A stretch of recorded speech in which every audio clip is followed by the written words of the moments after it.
Good evening friends, ETA business school में आपका स्वागत करता हूँ फ्रेंड्स। ये स्किल्स बेस्ड लर्निंग प्रोग्राम है। आज का जो वीडियो है बहुत ही इंपॉर्टेंट वीडियो है। इसमें हम कंपेयर करेंगे एसबीआई का जो शेयर है उसका बैंक बीस से। यानी कि देखो, एसबीआई एक स्टॉक है, ठीक है, एक स्टॉक है, इंडिविजुअल स्टॉक है, स्टेट बैंक ऑफ इंडिया का।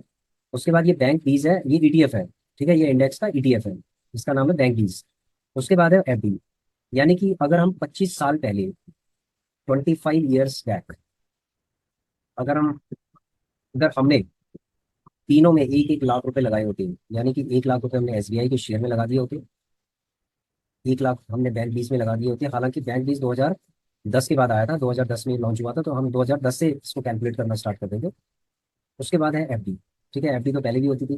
तो इन तीनों को अगर हम कंपेयर करेंगे तो उसके बाद हम एनालिसिस करेंगे कि सबसे ज्यादा फायदा किसमें होता है और सबसे कम फायदा किसमें होता है। यानी कि हम रिटर्न की बात कर रहे हैं यहाँ पर। समझ गए फ्रेंड्स?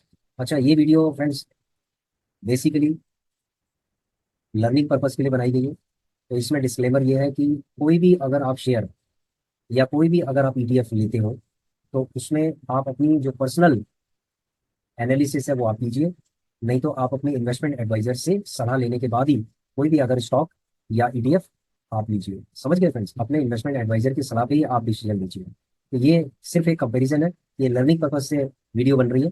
हम ये देखना चाहते हैं कि अगर हमने 25 साल पहले अगर इतना लगाया होता तो अभी कितना होता। ठीक है, और आगे का भी हम एक प्रोडिक्शन बता सकते हैं आपको। तो आइए चलते हैं, थोड़ा बहुत समझते हैं इसके बारे में।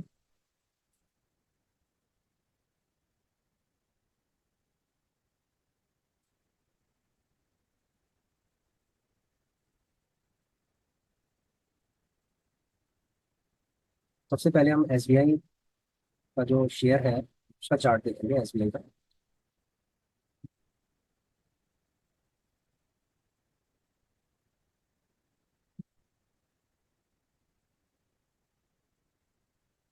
दूसरी वाली। देखिए फ्रेंड्स, आपको स्क्रीन पे दिखाई दे रहा होगा चार्ट। अगर हम इसको वीकली कर देते हैं और उसके बाद हम पीछे चलते हैं।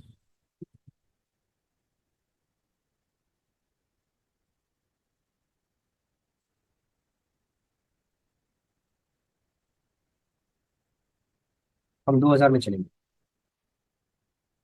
ठीक है, 2002 में चलेंगे। जैसे 2002 में सपोज ये डिजिटल उसमें आया था, 2002 में। अब ये देखिए, 2002 में इसका जो रेट था वो कितना था? 26 रुपये था। ठीक है, चलो हम 26 से स्टार्ट कर लेते हैं। वैसे अगर देखा जाए तो ये 2000 में इसका रेट 15 रुपये था। ठीक है, तो इसको हम कैसे जानेंगे? आइए चलते हैं।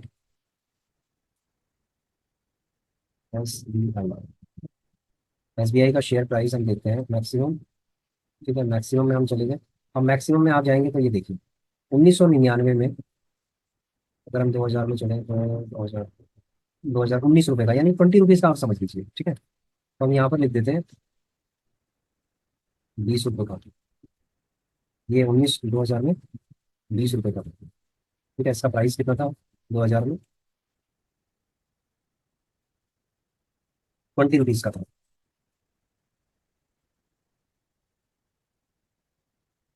अब हमें कंपेयर क्या क्या करना है?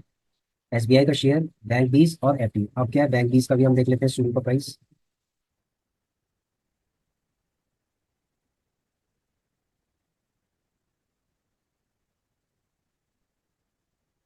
अगर बैंक बीस का देखा जाए तो ये 2004 में, ये 2004 में था 23 रुपये का। ठीक है, 23 रुपीज़ का।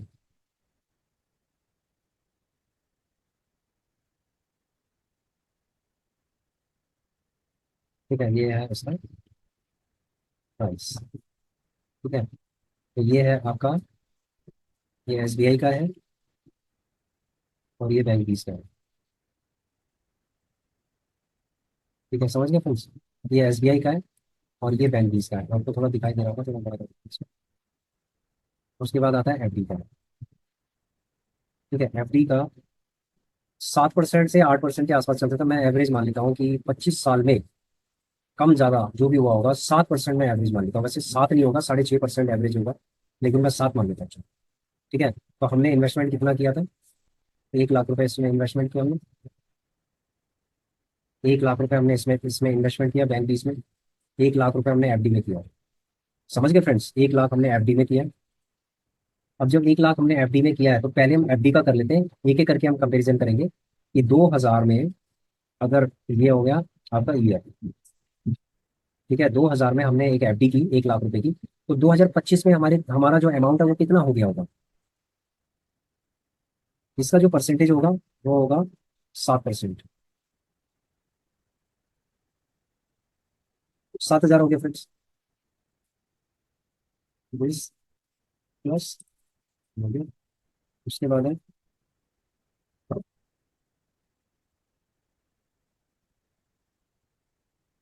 ठीक है, 2001 में हमें हमारा इतना हो गया निकाल, यानी कि 1,14,700, सॉरी, 1,14,490 हो गया, ठीक है। यानी कि 14,490 हमारा इंक्रीज हो गया 7% के साथ, ठीक है, 1 लाख। समझ गए फ्रेंड्स? उसके बाद है, इसको अगर हम नीचे की तरफ ले जाते हैं तो 2025, ठीक है, इसको हम करते हैं। उसके बाद इसको ऑटोमेटिक कर दिया है। ठीक है, 2002 में मिलेगा 1,22,000 समथिंग। उसके बाद हम 2025 तक इसको ड्रा कर लेते हैं। इसको 2025 तक हम ड्रा कर लेते हैं। 2025, इसको हम ड्रा कर लेते हैं, ठीक है। तो 2025 में हमें कितना मिल रहा है आप देख रहे होंगे यहाँ पर, ये हमारा क्यूमुलेटिव अमाउंट है। ये देखिए, 5,80,735। तो इसमें कुछ टैक्सेशन भी कटा होगा, तो मतलब ये लगा लीजिए कि आपका लगभग 5 लाख के आसपास, ठीक है, यानी कि 5 टाइम्स 25 साल में 5 गुना से जो एफडी है बैंक की। समझ गए फ्रेंड्स? अगर आपने 1 लाख की एफडी कर रखी है, आपको कितना मिलेगा? 5,80,000। मैं ये समझ लेता हूँ कि 5.5 लाख, 5.5, ठीक है, लाख रुपये आपको मिलेगा 25 साल बाद। इसको नोट करके आप रखिएगा कि एफडी अच्छी है। तो बहुत लोग एफडी कराते रहते हैं, तो उनको ये पता होना चाहिए कि उनका जो पैसा है ना, इन्फ्लेशन उसको क्या कर रहा है, दीमक की तरह खा रहा है। ठीक है, दिमाग की तरह उनको खा रहा है। देखो, एफडी आप एक ऑप्शन हो सकता है कि टेम्परेरी बेसिस में, यदि आपने मान लीजिए स्वाइपिंग एफडी अगर करा रखी है, जिसमें आपका पैसा आपको जब भी जरूरत है आप उसको निकाल पा रहे हैं, तब तो ठीक है। मान लीजिए आप कहीं इन्वेस्टमेंट करने के लिए आपने टेम्परेरी पार्किंग कर रखी है अपने फंड की, पार्किंग के लिए अच्छा है कि आप जब भी बाजार नीचे हो या मतलब कोई भी रीजन हो, मान लीजिए आप प्रॉपर्टी पे इन्वेस्टमेंट करना चाहते हैं, जैसे प्रॉपर्टी कई बार वो हो जाती है, कई बार आपको आप देखते हो कि हमें अच्छी प्रॉपर्टी मिल रही है, सस्ते रेट में मिल रही है, तो आप क्या कर सकते हैं, लिक्विड फंड चाहिए। ठीक है, एफडी एक लिक्विड फंड बन सकता है यदि आपकी जो एफडी है वो स्वाइपिंग एफडी है, मतलब आप अपना पैसा निकाल सकते हैं कभी भी। समझ गए फ्रेंड्स? तो स्वाइपिंग एफडी ही करानी चाहिए, कोई फिक्स एफडी नहीं करानी चाहिए कि 3 साल के लिए मैंने फिक्स कर दी, 1 साल के लिए फिक्स कर दी। वो समझ लो कि आपका पैसा ब्लॉक हो गया और उसके बाद कोई फायदा नहीं है फिर उसका। समझ गए फ्रेंड्स? तो अब चलते हैं हम बैंक बीस में। बैंक बीस में हमने सपोज 1 साल पहले, हाँ, 2000 में, अभी 2000 में, ये एक्चुअली क्या है कि 2004 से कम, 2004 से कम, तो 23 रुपये पे था। ठीक है, तो क्वांटिटी कितनी आई होगी? लगभग 4,000, 4,347 क्वांटिटी। ठीक है, आज की डेट में 4,347 क्वांटिटी। तो आज की डेट में इसका रेट क्या, देखो इसलिए बोनस और डिविडेंड तो देता नहीं है। ठीक है, तो हमने लमसम भी कर दिया था, तो अब ये लगा लीजिए कि कितना हो गया, इसको मल्टीप्लाई करते हैं 20। आप ये लगा लीजिए 590 लगा लीजिए इसको। ठीक है, तो 590 अगर हमने लगाया तो कितना हो गया? 25 लाख रुपए। कितना हो गया फ्रेंड्स? 25 लाख हो गया, 25 लैक्स। ठीक है, आपने सिर्फ इसको छोड़ा है, आपने सिर्फ इसको छोड़ दिया है। तो किससे बेटर है? एफडी से बेटर है, नहीं है? ठीक है, ये देखिए, एफडी से बेटर है। अब उसके बाद, अब यही पैसा मान लीजिए जो 1 लाख रुपए लगाया है, उसके बाद ये 1 लाख और लगाते, थोड़ा थोड़ा करके 1 लाख। तो देखो होता क्या है कि 50% आपको, मान लीजिए आप किसी भी जैसे बैंक बीज में या किसी भी उसमें इन्वेस्टमेंट करना चाहते हैं और आपके पास लमसम अमाउंट है, तो आपको क्या करना है, वो लमसम अमाउंट लगाने के बाद भी आप जब जब मार्केट में गिरे तब तब थोड़ा थोड़ा करके उसको क्वांटिटी बढ़ाते जाओ, उसमें एसआईपी कर दो इसके बाद। तो इसका तो बेनिफिट आपको मिलेगा ही मिलेगा जो आपने लमसम किया है, प्लस आपको उसका भी बेनिफिट मिलेगा जो आप धीरे धीरे करके लगा रहे हैं। जब जब मार्केट नीचे गिर रही है तब तब आप लगाए जा रहे हैं, लगाए जा रहे हैं, तो इसका मतलब है कि ये आपका 25 लाख का 50 लाख भी हो जाएगा। समझ गए? तो कंपाउंडिंग इफेक्ट कब आता है? इसमें कंपाउंडिंग इफेक्ट तो है कि इसने इसने कई गुना कर दिया, ठीक है। इसने 25 गुना कर दिया है आपका, लेकिन ये 50 गुना भी कर सकता है यदि आप कंपाउंडिंग को प्रॉपर तरीके से समझोगे तो। अब चलते हैं हम एसबीआई के स्टॉक में। देखिए फ्रेंड्स, ऐसा है कि तीनों को हम कंपेयर करके बता रहे हैं, लेकिन तीनों में अपना अपना रिस्क का फैक्टर होता है, ठीक है। स्टॉक्स में रिस्क बहुत ज्यादा होता है, ईटीएफ के अंदर थोड़ा कम होता है, और एफडी के अंदर बहुत कम होता है लेकिन बहुत कम होता है, ठीक है। तो 1 लाख का हमने क्या किया, 20 रुपए का था 2000 में, कितने स्टॉक्स आए, 5000 स्टॉक आए, हमने 2000 में सपोज 5 स्टॉक ले लिए थे। अब उसके बाद देखो इसकी जो कैलकुलेशंस है वो आपको कैसे करनी है, आपको जो कैलकुलेशन हमें करनी है वो ऐसे करनी है कि यहाँ से करनी है, देखो एग्जैक्ट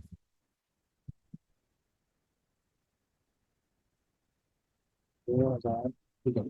देखिए फ्रेंड्स, 2003 में इसने कितना डिविडेंड दिया, 8.5 रुपये डिविडेंड दिया है, ठीक है। 2003 में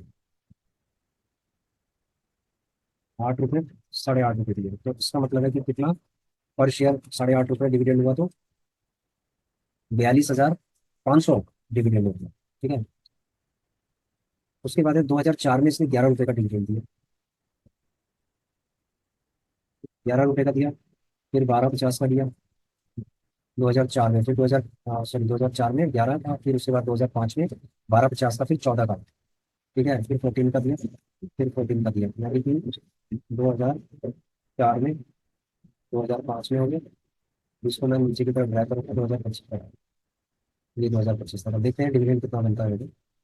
2008 में कितना हो गया, 7 में 14 ही हो गया, 8 में देख लेते हैं, 21 रुपये 50 पैसे बना है, 21 और 29 हो गया, 21 रुपये 50 पैसे और 29 रुपये बना। अब मैं 10 में जाता हूँ, ठीक है। 10 में से 2 बार दिया है, 10 और 20, 30 दिया, 30 रुपये, यानी कि 30 रुपये से दिया।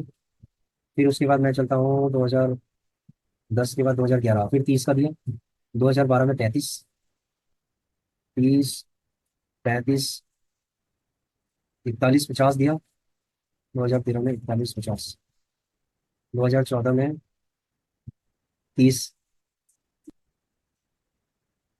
ठीक है। उसके बाद 2015 में इसने 3.5 रुपये दिया, 3 रुपये 50 पैसे, ठीक है, 2 रुपये 60 पैसे। उसके बाद है 2017 में इसने दिया 2 रुपये 60 पैसे, 2 रुपये 60 पैसे आगे, ठीक है। उसके बाद 2014 में इसने 30 रुपये दिया, सॉरी 2014 में, 2017 के बाद है 18, थोड़ा रिपीट हो रहा है बेटा। 17 के बाद इसने दिया है डायरेक्ट 2021 में, 17 के बाद 21 में दिया है इसने 4 रुपये, फिर 7 रुपये 10 पैसे, 4 रुपये 7 रुपये 10 पैसे। 2023 में दिया 11 रुपये 30 पैसे, 13 रुपये 70 पैसे। और 2025 में दिया इसने 15 रुपये 90 पैसे, इसने अभी दिया, रिसेंटली दिया अभी, ठीक है। तो कोई नहीं, हम इसको करते हैं 2000,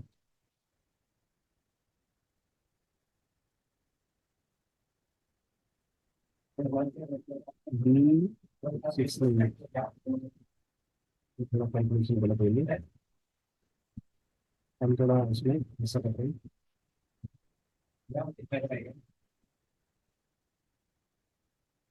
यहाँ पर मैं 5,000 यहाँ पर करता हूँ। देखो हमारा जो अमाउंट था ना, ये 5,000 ही था, यानी कि हमारे पास जो स्टॉक थे वो 2013 तक 5,000 थे, ठीक है।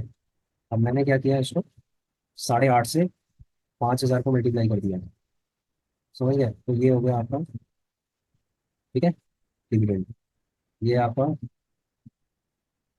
डिविडेंड हो गया, ठीक है। उसके बाद है 2014 में ये स्प्लिट हो गया था, 2014 में एक के बदले 10 दिए थे इसमें। अगर मैं जाऊँ 2014 में, देखिए 2014 में इसने एक के बदले 10 दिए थे, तो एक के बदले 10 का मतलब हो गया 2014 में। तो फ्रेंड्स कितना हो गया, जो 5,000 के स्टॉक थे वो कितने हो गए आपके, 50,000, समझ गए? ठीक है, मैं ये कहता हूँ कि 2015 में इसको एन कैश किया था, 2000 अभी 14 में 5,000 ही थे। ठीक है, 5 3 15 देखिए, 5,000 के हमें 1.5 लाख रुपए तो हमें सिर्फ इसका डिविडेंड ही मिला है। उसके बाद ये हो गया 50,000, यानी कि एक एक के बदले 10 हो गए तो 10 से गुना कर दिया हमने। तो ये 50,000 हो गया, समझ गए? तो ये हो गया, इसीलिए इसीलिए आपने देखा होगा कि डिविडेंड इन्होंने कम कर दिया, 2.6 रुपीज कर दिया, 30 नहीं किया। अगर यहाँ 30 कर देते तो कितना पैसा एक शेयर होल्डर के पास कितना चला जाता? लगभग 17 लाख रुपए जा सकते थे। अगर ये 30 रुपए 35 रुपए कर देते तो 17 17 लाख रुपए हर साल में देना पड़ता इसको। तो इसीलिए इसने 3.5 रुपए कर दिया उसको। ठीक है, अब ये देखो 1,30,000 का डिविडेंड आया साल भर का। फिर उसके बाद 50,000, फिर साल भर का कितना आया? फिर 31 आया। फिर मैं ये कहता हूँ कि 50,000 ही है बस। ठीक है, आगे कुछ नहीं दिया, सिर्फ 50,000 ही है। तो ये हो गया, इसको हम कॉपी कर लेते हैं और सब ये 50,000 भी है। ठीक है, अब ये, ठीक है, इसमें ड्राई कर देते हैं। ये हो गया। अगर हम टोटल डिविडेंड करते हैं तो डिविडेंड हमारा आता है, इसको हम सम कर लेते हैं।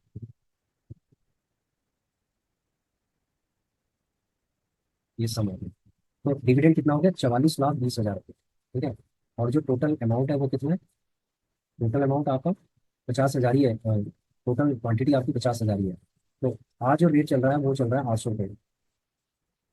आज क्या रेट चल रहा है दिखाते हैं अभी आपको।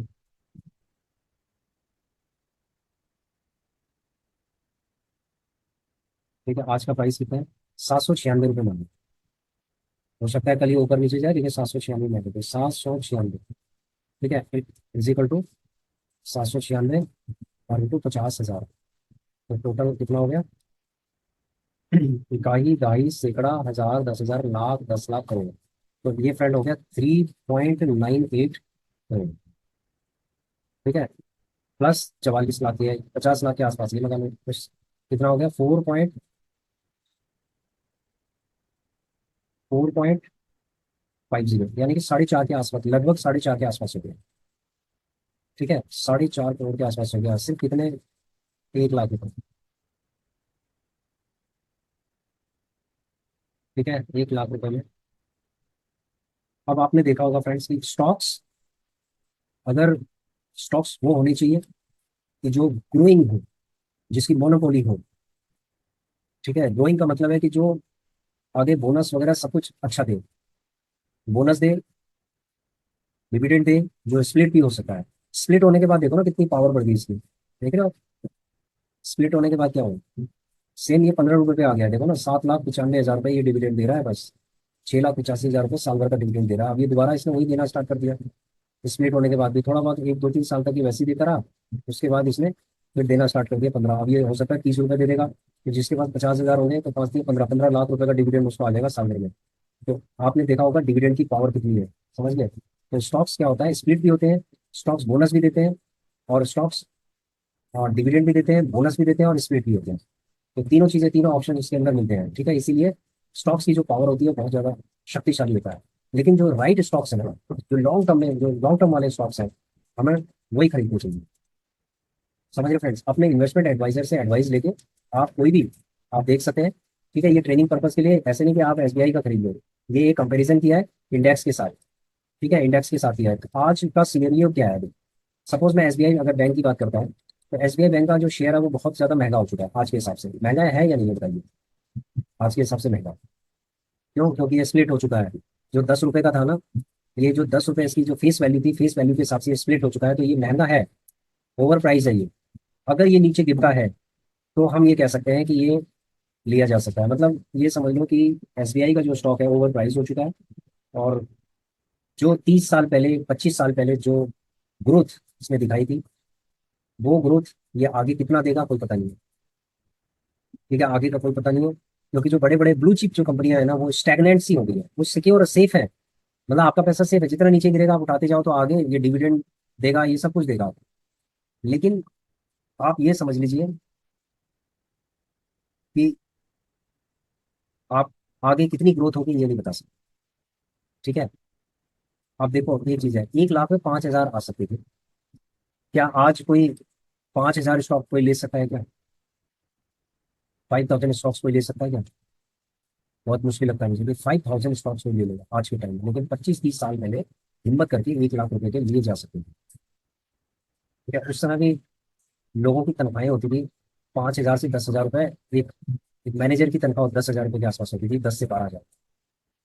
ठीक है, 10 से 12 हजार रुपए महीने की तनख्वाह होती थी, यानी कि साल भर में अगर वो 2-2 हजार करते हैं, मैं कहता हूँ कि 5-5 स्टॉक करके भी अगर एक्यूमुलेट करते तो शायद 5,000 हो सकते। ठीक है, इसी तरीके से जो दूसरा स्टॉक है, कोई और स्टॉक का भी हम एक बार कंपैरिजन करेंगे उसके इंडाइसिस से। ठीक है, तो यहाँ पर हमने स्टॉक का इंडाइसिस से और एफडी से कंपेयर किया, तो एफडी से बेटर बैंक डी, एफडी से बेटर इंडाइसिस है, इंडाइसिस से बेटर स्टॉक होता है। लेकिन स्टॉक में क्या रिस्क होता है? देखो, स्टॉक में रिस्क बहुत ज्यादा होता है। जितना ज्यादा ये आपको कमा के देता है ना, उतना ही आपका पैसा ये जीरो भी कर सकता है। अगर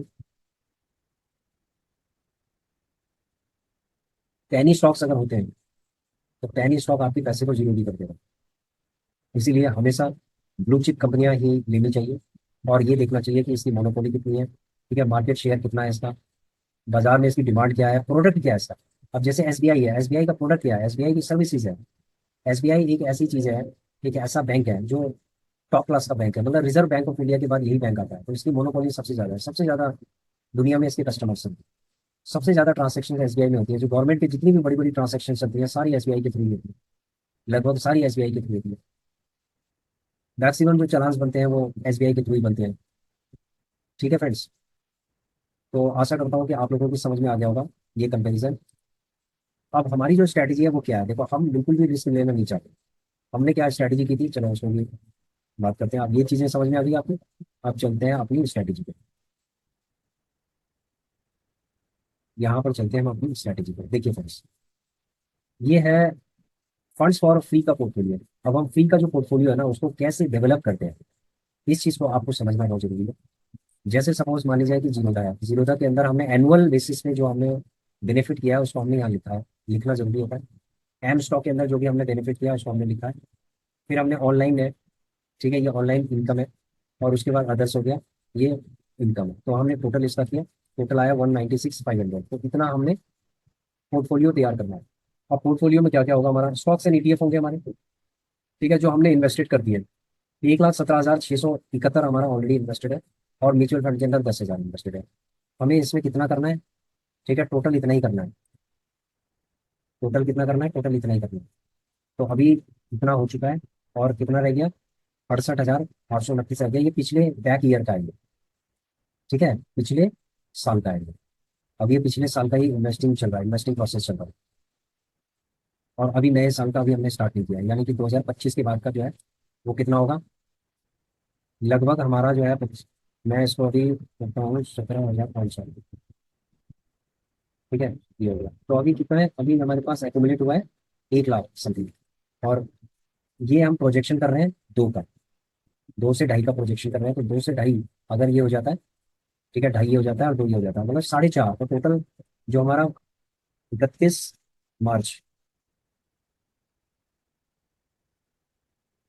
2026 तक हमारा कितना होगा? 4.50 मिनिमम। समझ गए? मिनिमम इतना होगा अगर हम धीरे धीरे करके कछुए पे चाल सकते हैं। और अगर हम शायद तेजी अगर हमने दिखा दी, ठीक है, मान लीजिए हम अपने जो हमारा मंथली इनकम होती है, सैलरी होती है, उसमें से भी अगर मान लीजिए कि हमने इन्वेस्टमेंट करना स्टार्ट कर दिया, एसआईपी करना स्टार्ट कर दिया। ठीक है, सपोज हम एसआईपी करते हैं 25,000, 25।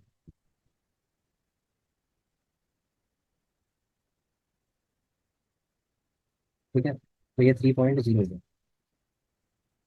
तो ये टोटल कितना हो गया? 7.5 है। यानी कि 31 मार्च 2026 तक हम 7.5 कर सकते हैं, यदि हम फास्ट तरीके से करेंगे। अगर नहीं करेंगे तो इतना हमारा रहेगा। ठीक है, ये तो मैंने आपको एक ऑप्शन बताया कि अगर हम फास्ट करेंगे तो इतना भी हो सकता है। लेकिन अभी फिलहाल हमारा 4.5 एल तक हमारा टारगेट है। 31 मार्च 2026 तक हम इतना कर सकते हैं। ठीक है फ्रेंड्स, अब आप देख रहे होंगे कि ये पुराना है, ये इन्वेस्टिंग चल रहा है, उसके बाद ये नया है, अभी ये स्टार्ट होगा। अभी फिलहाल ये जब तक ये खत्म नहीं होगा तब तक इसका नंबर नहीं आएगा, तो इसका नंबर आएगा। ठीक है, इन्वेस्टिंग का नंबर आएगा, थोड़ा 1 आध महीने और जाने दो। कोई दिक्कत नहीं है। तो हम हो सकता है कि सितंबर से स्टार्ट करेंगे। ठीक है, हो सकता है हम 15 दिन थोड़ा होल्ड भी कर दें, कोई ऐसी दिक्कत नहीं है। हम स्टार्ट सितंबर से कर सकते हैं अगर हमारा ये वाला इन्वेस्टिंग हो जाए सपोज अगस्त तक। ठीक है, ये अगस्त तक अगर हो जाए तो हम सितंबर से हम ये वाला स्टार्ट कर देंगे और ये बढ़ जाएगा। सितंबर में ये थोड़ा बहुत बढ़ जाएगा। ठीक है, हो सकता है ये 1.5 के आसपास हो जाए, सवा तक हो जाए, तो ये होगा, कोई दिक्कत नहीं है। तो अब आपने देख लिया होगा, समझ लिया होगा, तो ये टोटल हमारा फ्री का पोर्टफोलियो होगा। ठीक है, ये फ्री का पोर्टफोलियो होगा। देखिए फ्रेंड्स, ऐसा है कि जो पोर्टफोलियो की बात कर रहा हूँ मैं, फ्री का पोर्टफोलियो, वो पोर्टफोलियो आपको वो सिर्फ मेंबर्स को ही विजिबल होगा। उसका कारण यह है कि कुछ रेस्ट्रिक्शन है यूट्यूब में, जिसकी वजह से हम आपको स्टॉक्स नहीं दिखा सकते। ठीक है, ईटीएफ हम दिखा सकते हैं लेकिन स्टॉक्स नहीं दिखा सकते। ईटीएफ तो आपको पता ही होगा कि 15 ईटीएफ है। ठीक है, उन्हीं में हम धीरे धीरे करके कर रहे हैं, धीरे धीरे करके इन्वेस्ट कर रहे हैं। लेकिन जो स्टॉक्स हैं, मैंने जैसे एसबीआई का आपको बताया था, तो SBI is one of them. ठीक है, कि SBI is one of them. ठीक है, इससे पहले मैंने इन्फोसिस का बताया था, तो Infosys is one of them. तो कुछ इस तरीके के हैं स्टॉक जो लॉन्ग टर्म वाले हैं, जो मोनोपोली है, मतलब एक एनालिसिस करने के बाद हमने धीरे धीरे करके उसमें हमने डालना स्टार्ट कर दिया है। तो फ्रेंड्स, मैं ये कहना चाहता हूँ कि जो भी हमारा फ्री का पोर्टफोलियो बन रहा है, ठीक है, वो पोर्टफोलियो हमारा इसके अंदर बन रहा है। समझ रहे? ये जो आप ये समझ लो जो बीच में है, यानी कि इंडेक्स है, जैसे बैंक बीज हो गया, निफ्टी बीज हो गया, गोल्ड बीज हो गया, सिल्वर बीज हो गया, मतलब ये जो जितने भी ईटीएफ है, उसके अंदर हमारी रेगुलर इनकम हो रही है। वो रेगुलर इनकम कहाँ जा रही है? यहाँ पर जा रही है ऊपर, यानी कि स्टॉक्स के अंदर और ईटीएफ में जा रही है। ठीक है, यहाँ से भी थोड़ी बहुत जो इनकम है वो भी यहाँ जा रही है। तो इस तरीके से हमारा फ्री का पोर्टफोलियो तैयार होगा। तो फ्री का मतलब होता है कि आपका जो पैसा लगाया है, उससे जो पैसा आपने कमाया है, वो उससे आपने एक ऐसा पोर्टफोलियो तैयार किया है कि जिसको आप फॉरएवर आप उसमें होल्ड करके रखेंगे। आप उसमें कोई दिक्कत नहीं होगी, वो कितना नीचे चले जाए उससे कोई फर्क नहीं पड़ता। आपने एक बार ले लिया तो ले लिया, उसको बेचना नहीं है। नंबर वन, आपको उसको बार बार देखने की जरूरत नहीं है। नंबर टू, नंबर थ्री, उसमें जो भी डिविडेंड आएगा उसको भी री इन्वेस्टमेंट करना है उसके अंदर। ठीक है, जब तक कि वो बड़ा हैवी इन्वेस्टमेंट ना दे। तो फ्रेंड्स, अभी हमने एनालाइज करके, अभी हमने बड़े बड़े जो ब्लू चिप कंपनीज के हैं उनके लिए, और देखेंगे अगर कोई अच्छी रिपोर्ट आएगी आपकी भी लिंक में, अगर कुछ ऐसे स्टॉक्स होते हैं जो फ्री के लिए, मतलब हम फ्री का पोर्टफोलियो में उसको इंक्लूड करना चाहते हैं, तो अगर आपको लगता है ऐसा कि कोई मोनोपोली है, कोई बहुत ही अच्छा अगर आपको लग रहा है ऐसा स्टॉक है, तो उसको हम इंक्लूड कर सकते हैं। लेकिन हम अपनी एनालिसिस जरूर करेंगे। ठीक है, आप रिकमेंड कीजिए, हम अपनी एनालिसिस जरूर करेंगे। एनालिसिस के बाद हम सब कुछ समझ लेंगे कि भाई ये वास्तव में लॉन्ग टर्म के लायक है या नहीं है। समझ रहे हो फ्रेंड्स? तो किसी भी स्टॉक को या ईटीएफ को हमेशा एनालाइज जरूर करना चाहिए। और स्टॉक्स में तो ये समझ लो कि पूरी उसकी जन्म पत्री कर्म पत्री सारी आपको स्टडी करनी चाहिए। ईटीएफ में इतनी जरूरत नहीं है, लेकिन स्टॉक्स के अंदर बहुत जरूरी, बहुत ज्यादा जरूरी। समझ गए फ्रेंड्स? तो आशा करता हूँ कि आप लोगों की समझ में आ गया होगा। और कुछ जो वीडियोस हैं वो हम सिर्फ मेंबर्स के लिए कर रहे हैं। तो अगर आप मेंबरशिप का अगर आपको देखना है, अगर आपको स्ट्रैटेजी देखनी है, एक्चुअली क्या है कि प्रॉब्लम ये है हमारी कि जो स्टॉक्स हैं, ठीक है, उनके लिए काफ़ी ज़्यादा रेस्ट्रिक्शंस हैं यहाँ पब्लिक प्लेटफॉर्म के, यानी कि पब्लिकली उसको दिखाना। प्लेटफॉर्म तो वही है, लेकिन उसको दिखाना थोड़ा टफ है। क्योंकि कोई भी स्टॉक होते हैं उनको दिखाने का मतलब होता है कि एक तरीके से इन्फ्लुएंस करना, रिकमेंडेशन करना, जो यूट्यूब समझता है। तो इसीलिए हमें उसको दिखाना नहीं है। ठीक है, पब्लिकली नहीं दिखाना है, क्योंकि ये चीज़ें बहुत इन्फ्लुएंस करती हैं। और आप लोगों को कोई भी अगर आपको इन्वेस्टमेंट करनी है, तो आप अपने इन्वेस्टमेंट एडवाइजर से संपर्क करें। समझ गए फ्रेंड्स? ठीक है, क्योंकि स्टॉक मार्केट के अंदर हमेशा रिस्क बना रहता है। और जो लोग ये कहते हैं कि इसके गारंटेड रिटर्न की बात करते हैं, इसका मतलब वो सारा कुछ स्कैम है। गारंटेड रिटर्न कुछ नहीं होता इसके अंदर। ठीक है, अपने एनालिसिस से और प्रिडिक्शन से पैसा बनता है, गारंटेड कुछ नहीं होता। अगर कोई कह रहा है कि गारंटेड रिटर्न की बात कर रहा है, तो फ्रेंड्स वो उसके चक्कर में मत पड़िए। ठीक है, आप अपनी भी एनालिसिस कीजिए। आपको पता है कि देखो कोई प्रोडक्ट है, वो चलने वाला प्रोडक्ट है और वो चल रहा है, जैसे मैंने एसबीआई का एग्जांपल दिया था, तो एसबीआई कभी खत्म हो सकता है क्या? नहीं हो सकता, मोनोपोली है। ऐसे आप बहुत सारे ऐसे प्रोडक्ट देख सकते हो, जैसे तेल है, सपोज इंडियन ऑयल कॉर्पोरेशन है, अब तेल है, तेल कभी खत्म हो सकता है क्या? नहीं हो सकता। ठीक है, इसका मतलब है इसकी डिमांड हमेशा रहेगी और ये बिकता रहेगा और महंगा भी होता रहेगा। समझ लो। तो इस तरीके से बहुत सारे ऐसे स्टॉक्स हैं जिसका आप एनालिसिस कर सकते हो। ठीक है friends, thanks for watching our video, please share, subscribe and like our channel. Thank you.